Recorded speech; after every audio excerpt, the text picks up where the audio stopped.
What's your biggest fear? Is it flying? Spiders? Sharks?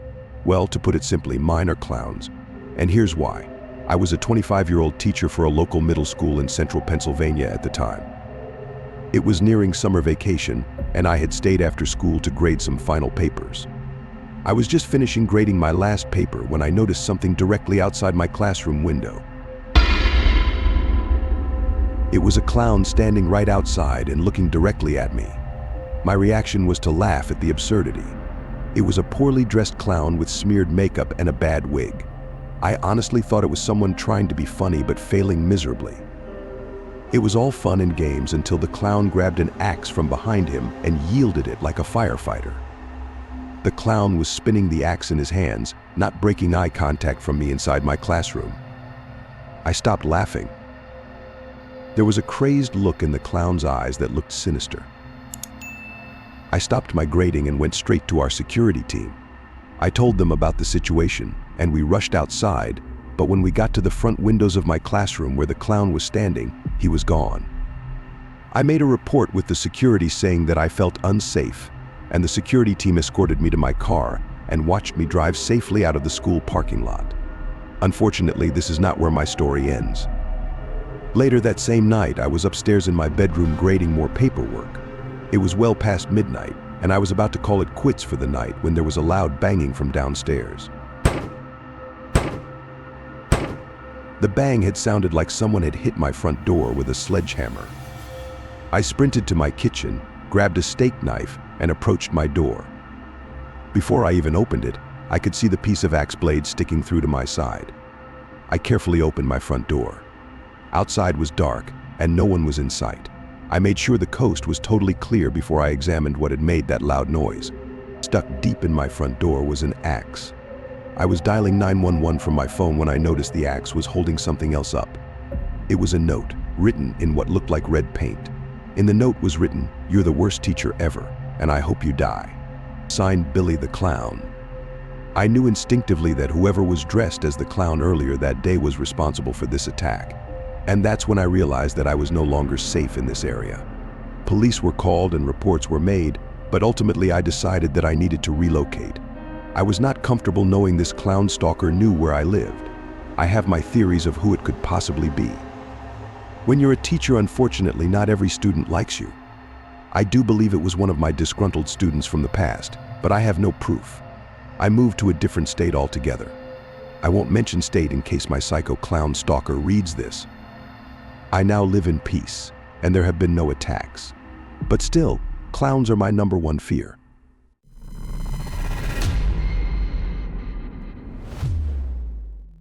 What are the odds that your house would be broken into? The FBI crime report states that 1 in 36 homes would experience a break-in. But what are the odds that a clown would break in? Now that's a different story. Listen to this. I was dog sitting for a family friend of mine a few years back. It was during my summer vacation, and it was good money. I was a 17-year-old female at the time of this story. Anyway, this family lived in a very upscale neighborhood, and they had 2 beagles. And when I say I was dog sitting, I was actually spending the nights with them too.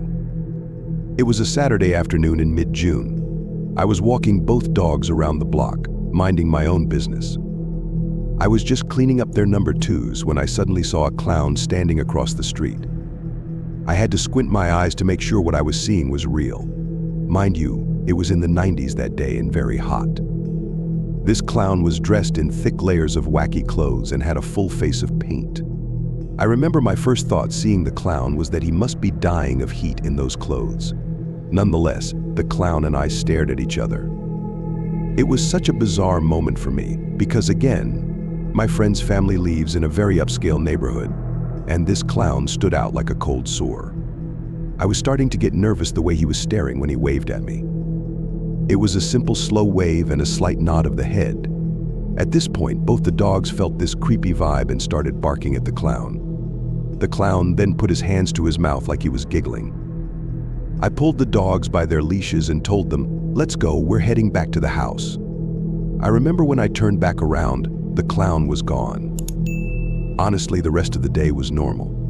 I stayed in the house, watched TV, read some of my summer reading, and played Candy Crush on my phone. Even though the encounter with the clown was odd, I had nearly forgotten about it by the time it was dark. Later that night, I took the dogs out one last time and made sure the house was locked up, and then fell asleep on their living room couch, watching some murder documentary. Around 2 in the morning, the dogs started barking like crazy.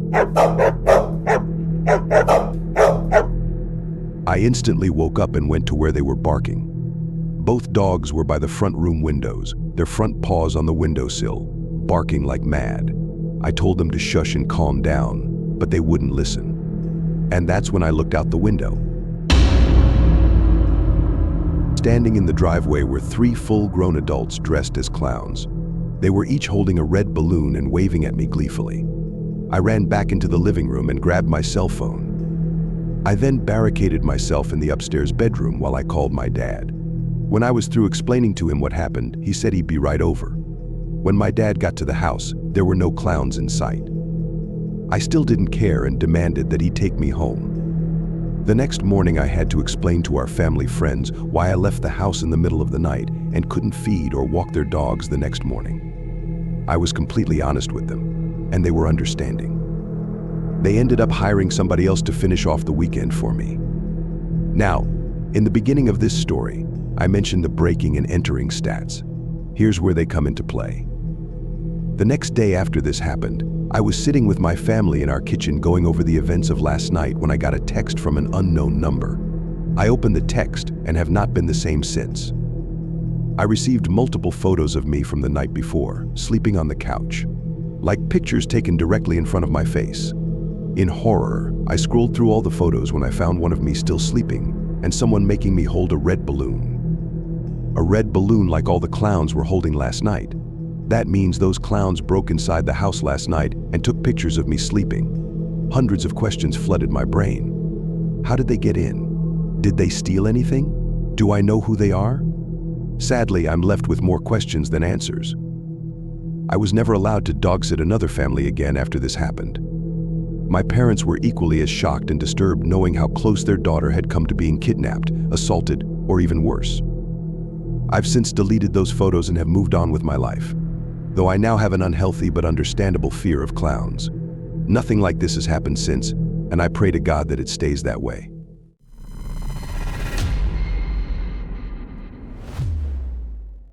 It was the summer of 2021, and I remember I had a really stressful day at work.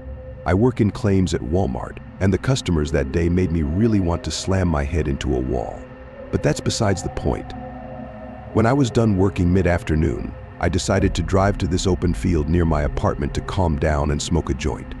I pulled into the field in my beat-up Honda CR-V. The field faced a massive forest, and it was an overall calming place to be after such a hectic day. I pulled out a joint from my glove compartment, sat on the hood of my car, and sparked up. I could instantly feel the tension in my body dissolving as I inhaled and admired the massive empty field before me. It was all going great until I saw the clown. In the distance, less than 100 yards away, by the edge of the trees, there clearly stood a clown. Now, yes, I was high, so I had to really squint and see if what I was seeing was indeed real. I remember squinting even harder. And then the clown started to wave at me, confirming that this was indeed real. It was such an out-of-place thing to see that it actually pissed me off. Because why out of all places would a clown be in this empty field, standing and waving at me? Angry, I yelled for him to fuck off. The clown stopped waving and exited into the trees. Completely forgetting about this stupid clown, I got back to smoking my joint. About 10 minutes passed, and my girlfriend FaceTimed me. I was telling her about my shitty day at work when I had to take a piss. I told her to hold on, put the phone down on the hood of the car, and jogged over to a tree to do my business. When I got back to my phone, my girlfriend asked me a very concerning question. She asked who I was with. I explained to her that I'm not with anyone and I'm out here alone. She asked, then who was dressed in the clown costume? As soon as she asked this, that clown from earlier darted out from behind a tree, this time with a long knife, and was sprinting directly at me. I quickly got into my car and locked it. The clown banged into my door, laughing and saying he was going to kill me. He was violently trying to open my car door. He was stabbing my car with a knife, saying that I was going to die today. I sped out of the field and back onto the main road, my heart pounding. I could feel something wasn't right with my car. Thankfully, I made it to my apartment complex safely, only to find out my back tire was slashed. That's why my car was driving weird. I looked at my car and saw the deep slashes in my door and hood from that clown's knife. I was so thankful to God that my car was able to drive away from that maniac, because if it was stranded, which I'm sure that's what that clown wanted, then this story might have had a completely different ending. But yes, this was a completely unprovoked attack from this clown. I have no idea who they were or what their motive was. I like to think they would have not actually harmed me, but the damage to my car says otherwise. I don't go to that spot in the field anymore. If I'm having a rough day, I'll just smoke in my car or on my apartment balcony. And I do have one message to that clown if he ever reads this story. Fuck you.